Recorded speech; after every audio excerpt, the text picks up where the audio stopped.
the destruction of all belief in the past.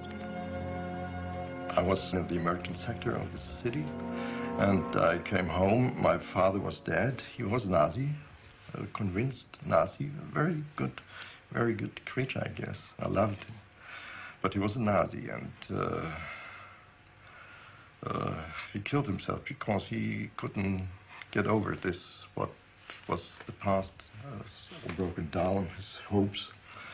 And I came from school and told to my mother, to my brother, what I've learned about the concentration camps and the liquidation of the Jewish people and so on. And they said it's all lie. That's a lie of Americans. Don't believe that. Because they couldn't take this in their mind, that this is part of German history. The response to this cataclysm was a wholesale wiping of memory by most of the German population. Millions of men and women who had been part of the Nazi system hid and denied their murderous past. A feature film made in 1946 tried to expose what was happening. It tells how a former army officer responsible for mass murder becomes a successful industrialist. One of his former soldiers returns to confront him. Was wollen Sie da von mir? Brauchen Sie Geld? Wollen Sie... Ich fordere Rechenschaft, Herr Hauptmann Brückner. Rechenschaft? Wofür Rechenschaft? 36 Männer, 54 Frauen, 31 Kinder. Munitionsverbrauch 347 Schuss. Ja, was denn, um Gottes Willen? Da war doch Krieg. Da waren doch ganz andere Verhältnisse. Was habe ich denn heute damit zu tun? Jetzt ist doch Frieden, wir haben doch Weihnachten. Friedensweihnachten. März! Um Himmels Willen! Meine Frau! Die Kinder! Was haben denn meine Kinder damit zu tun? Halt! But the film was a lone voice. Throughout Germany, the past was being buried and forgotten by millions of men and women. The Germans emerged from the ruins with their history rewritten.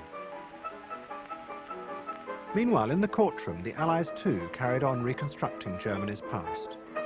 They lived in a strange world. Each day they listened to the careful cataloguing of Nazi atrocities, while in the dock Rudolf Hess read Grimm's fairy tales. And every night the Americans held parties in the ballroom of the Grand Hotel. Basically, it was a bachelor's dream, you might say. There were lots of romances. I got myself into trouble in no time. We had a lieutenant, a female lieutenant. Her name was Nancy Robinson. And she was beautiful, and she used to bring the mail, you know, to our desks and so on. And I had my eye on Nancy almost from the first day. And I shared an office for a while with a gentleman by the name of Robinson who didn't look anything like her. And she came in one day, she pranced in and pranced out, and I couldn't resist the comment. And I said what I'd like to do someday, you know, having the chance. And Mr. Robinson looked up and said, you know, Nancy's my sister. So there are things that happen that are not programmed. I don't think he ever spoke to me again. We shared the office, we continued to share it. And Nancy committed suicide later. I don't know what happened. Oh, it was all American jazz.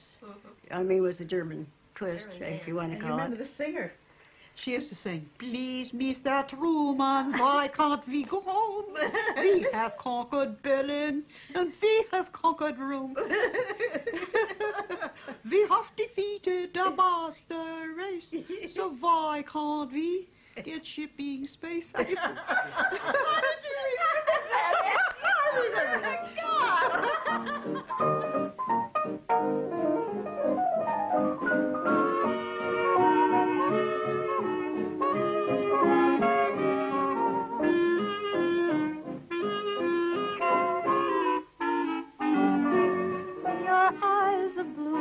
Kisses too, I never knew what they could do. I can't believe that you're in love with me. But there was one German who was determined the past should not be wiped. He wanted to defend it publicly. Hermann Goering was about to be cross-examined by the chief American prosecutor, Robert Jackson. The cross-examination of Goering went wrong because Justice Jackson got a very good start. He asked Goering whether or not it wasn't true that in order to rule Germany, the Nazis had to do this, that, and the other thing. And Goering said, yes, those things were necessary. We were conducting revolution.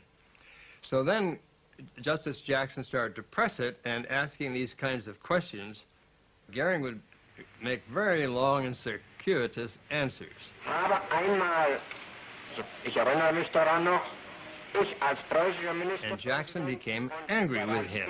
Well, let's omit that. I haven't asked for that. If you'll just answer my questions, we'll save a great deal of time, and your counsel will be permitted to bring out any explanations you want to make. You did prohibit all court review and considered it necessary to prohibit court review of the causes for taking people into what you call protective custody. That is right, isn't it? Das habe ich ganz klar beantwortet, aber ich bitte, dass diese Ausführungen, die soeben gehörten, zu der Beantwortung mit. And your counsel will see to that. Jackson didn't reach Goering. Nobody could reach Goering. In other words, Goering, as a condottieri type, as I've mentioned, did not know the difference between good and bad and right and wrong. That didn't mean anything to him. So to confront him with crimes that he had been responsible for, but that he felt he had to commit these acts because they were necessary to safeguard the life and the future of the body national, was pointless. Well, if you wanted certain people killed, you had to have some organization that would kill them, didn't you? Again and again, Jackson accused Goering of corruptly using his power to commit crimes.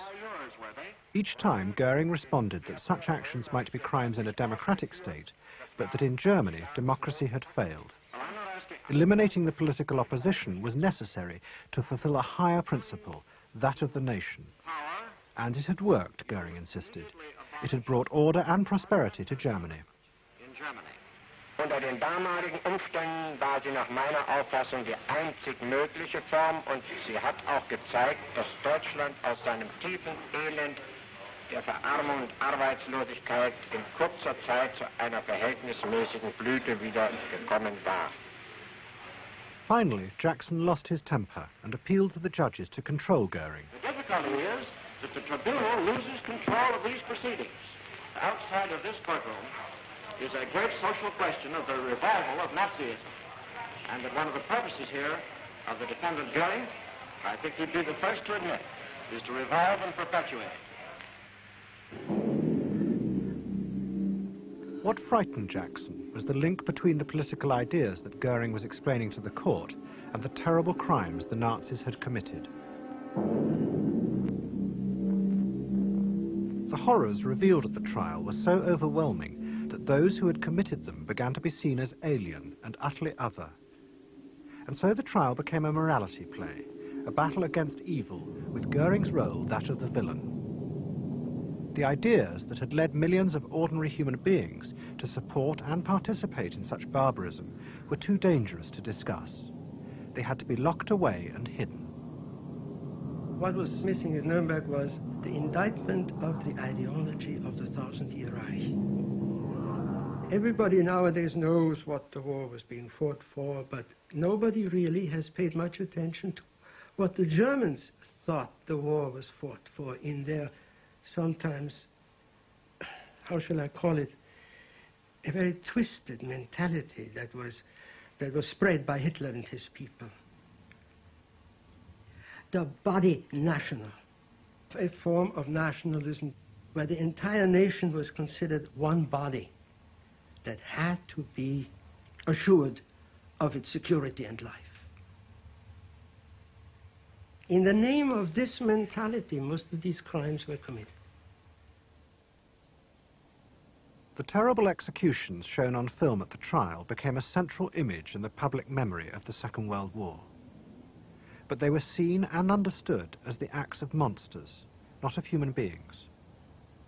What was buried at Nuremberg was any idea of examining why Nazism had happened in the first place, what the social and political forces were that had led ordinary people to such savagery.